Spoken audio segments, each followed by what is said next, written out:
Corona virus से बचाव के कई रास्ते निकाले जाने और अपनी सुरक्षा खुद करने को लेकर लोग अब काफी ज्यादा सचेत दिख रहे हैं, तो वहीं कोरोना से लड़ने के उपाय निकालने की कोशिश में वैज्ञानिक भी लगे हैं। आज के इस वीडियो में हम कुल 3 उपायों के बारे में जिक्र करेंगे जिससे कि कोरोना के प्रभाव को थोड़ा कम किया जा सके, कोरोना से पहले ही शुरुआती दौर में ही बचा जा सके। लेकिन उससे पहले अगर आपने हमारा चैनल सब्सक्राइब नहीं किया तो जल्द कर लें, बेल आइकॉन दबाना बिल्कुल न भूलें। वीडियो पसंद आए तो लाइक करें, कमेंट करें और शेयर करें। सबसे पहले जान लेते हैं कि कोरोना वायरस कैसे कैसे हमारे अंदर के ऑर्गन्स को इफेक्ट करता है। इतना तो अब आप भी जान गए होंगे कि कोरोना वायरस सबसे पहले धावा बोलता है गले में, फिर वहाँ से आगे बढ़ता जाता है। फिर वायरस की संख्या बेतहाशा बढ़ने लगती है, जिससे छाती में मोटा कफ भरने लगता है और ऐसा करने से सांस लेने के जितने भी रास्ते हैं वो बंद होने लगते हैं। इस वजह से ऑक्सीजन अंदर नहीं पहुंच पाती,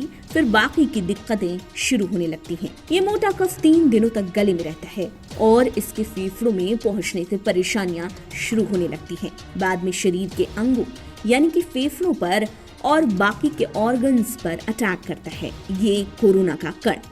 ये किडनी, लीवर और फेफड़ों को घातक चोट पहुंचाता है। आखिर कैसे कैसे परेशान करता है कोरोना शरीर के भीतर?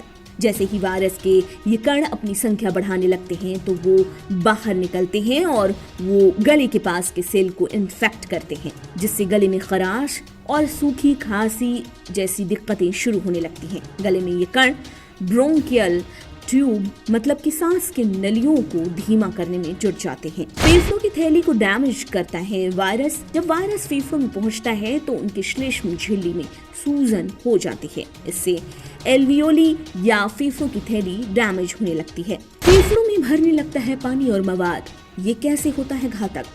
फेफड़ों की सूजन और ऑक्सीजन के बहाव से फेफड़ों में पानी, मवाद और डेड सेल भर सकते हैं। ऐसा होने पर फेफड़ों की बीमारी हो सकती है, यानी कि निमोनिया हो जाती है। जब फेफड़े काम करना बंद कर देते हैं तो मौत हो जाती है। कुछ लोगों को सांस लेने में बड़ी तकलीफ होती है और उनको वेंटिलेटर पर रखने की नौबत आ जाती है। सबसे खराब मामलों को एक्यूट रेस्पिरेटरी डिस्ट्रेस सिंड्रोम के तौर पर लोग जानते हैं। इस हालात में फेफड़ों में इतने ज्यादा तरल पदार्थ यानी कि लिक्विड भर जाते हैं कि सांसें नहीं आने लगती हैं और रोगी की मौत हो जाती है। गले में जमा कफ को किस तरह बेअसर किया जा सकता है? दरअसल आपको हम 3 उपायों के बारे में बताएंगे, लेकिन आपसे रिक्वेस्ट है कि अगर आपकी तकलीफ बढ़ने लगे तो आप जरूर डॉक्टर से कंसल्ट करें। तो चलिए उन 3 उपायों के बारे में जान लेते हैं। गर्म पेय पदार्थ वायरस के कणों को बेअसर कर सकते हैं। अगर इस कफ को गले में ही खत्म कर दें तो फेफड़ों में ये जाए ही ना। तो इसके लिए आपको गर्म पेय पदार्थ यानी कि गर्म पीने की कोई चीज का सेवन ज्यादा से ज्यादा कर सकते हैं। इसके लिए आप गर्म चाय, गर्म कॉफी, गर्म पानी, गर्म हल्दी का पानी जैसे पेयजल भरपूर तरीके से ले सकते हैं। इससे गले में जो भी कफ जमा होगा वो पिघलकर पेट में चला जाएगा। पेट में गैस्ट्रिक जूस होता है जिससे कफ बेअसर हो सकता है, यानी कि उसका प्रभाव बिल्कुल खत्म हो सकता है या कम हो सकता है। गर्म पानी के गरारे करने से मिल सकती है राहत। गले में जमा कफ को अगर खत्म करना है तो नमक के पानी या फिर हल्दी के पानी के गरारे आप रोजाना कर सकते हैं। इन चीजों में एंटीसेप्टिक वाले गुण होते हैं जो कफ खत्म करने में हेल्प करते हैं। इसके अलावा आप बीटाडीन के गरारे भी कर पाएंगे।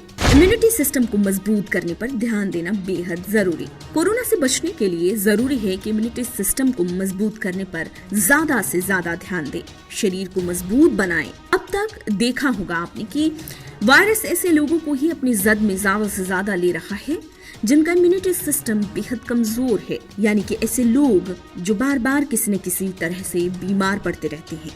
इसके लिए आप रोज विटामिन सी वाले खाद्य पदार्थों को खा सकते हैं। किसी भी तरह की परेशानी अगर बढ़ जाए तो जरूर डॉक्टर से कंसल्ट करें। ये जानकारियां अलग अलग स्रोतों से जुटाई गई हैं, इनकी पुष्टि नेटवर्क न्यूज नहीं करता है। आप देख रहे हैं नेटवर्क न्यूज, साहस सच कहने का।